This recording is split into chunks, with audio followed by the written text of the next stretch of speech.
அப்படி சில தினங்களுக்கு முன்பாக ஊடக விவாதத்தில் பங்கேற்ற விசிக துணை பொதுச் செயலாளர் வன்னியரசு விஜய்க்கு பாதுகாப்பு கேட்டு உள்துறை அமைச்சகத்திடம் விண்ணப்பித்த கடிதத்தில் இஸ்லாமியர்களால் தங்களுக்கு அச்சுறுத்தல் இருப்பதாக எழுதி கொடுத்திருக்கிறார்கள். அந்த அடிப்படையில்தான் இவர்களுக்கு ஒய் பிரிவு பாதுகாப்பு வழங்கப்பட்டிருக்கிறது என்று பேசினார். அதே விவாதத்தில் பங்கேற்றிருந்த தமிழ்நாடு முஸ்லிம் லீக் கட்சியின் தலைவர் BMS முஸ்தபா வன்னியரசின் பேச்சுக்கு கண்டனம் தெரிவித்திருந்தார். இந்த நிலையில்தான் தமிழக வெற்றிக் கழகத்தில் இருந்து வன்னியரசுக்கு கண்டனம் தெரிவிக்கப்பட்டுள்ளது. இது தொடர்பாக அறிக்கை வெளியிட்டிருக்கும் தாவேகா கொள்கை பரப்பு இணை செயலாளர் தாகிரா பல்வேறு விஷயங்களை குறிப்பிட்டிருக்கிறார். அதில் இஸ்லாமியர்கள் அச்சுறுத்தல் என காரணம் காட்டி எங்கள் தமிழக வெற்றிக் கழக தலைவர் பாதுகாப்பு பெற்றதாக எல்லளவும் அறமற்ற அபாண்டமான ஒரு பொய்யினை தொலைக்காட்சி ஊடக விவாதம் ஒன்றில் பேசியிருக்கும் சகோதரர் திரு வன்னியரசு அவர்களுக்கு தமிழக வெற்றிக் கழகம் சார்பில் கடுமையான கண்டனங்களை தெரிவித்துக் கொள்கிறேன். எங்கள் கழகத்தின் மாநில கொள்கை பரப்பு இணை செயலாளராக இஸ்லாமிய சமூகத்தை சேர்ந்த என்னை நியமனம் செய்தவர் எங்கள் தலைவர். கழகத்தின் பல்வேறு முக்கிய பொறுப்புகளில் இஸ்லாமிய உறவுகளுக்கு முன்னுரிமை அளித்தவர் எங்கள் தலைவர். கல்வி விருது விழாவில் இஸ்லாமிய மாணவர்களுக்கு பலருக்கும் பரிசளித்து பாராட்டியவர் எங்கள் தலைவர். CAA சட்டத்தை எதிர்த்து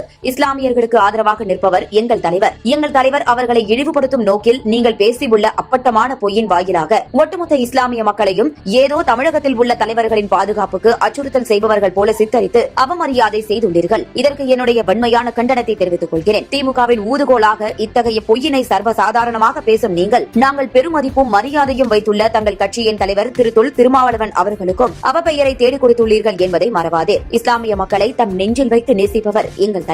இஸ்லாமிய மக்களும் எங்கள் தலைவரை தங்கள் மனதில் வைத்து மதிப்பவர்கள். உங்களை ஏவி விடுவோரின் பொய் புரட்டுகளால் ஒருபோதும் இதனை மாற்றவோ மறைக்கவோ முடியாது என்பதை நினைவில் கொள்ளுங்கள். இனிவரும் காலங்களில் இதுபோன்று அநாகரிகமான முறையில் இஸ்லாமிய மக்களை அவமதிக்கும் கருத்துக்களை தெரிவிப்பதை தவிர்த்து நாகரிக அரசியல் பாதையில் பயணிக்க முயற்சி செய்யுங்கள் என்று குறிப்பிட்டுள்ளார்.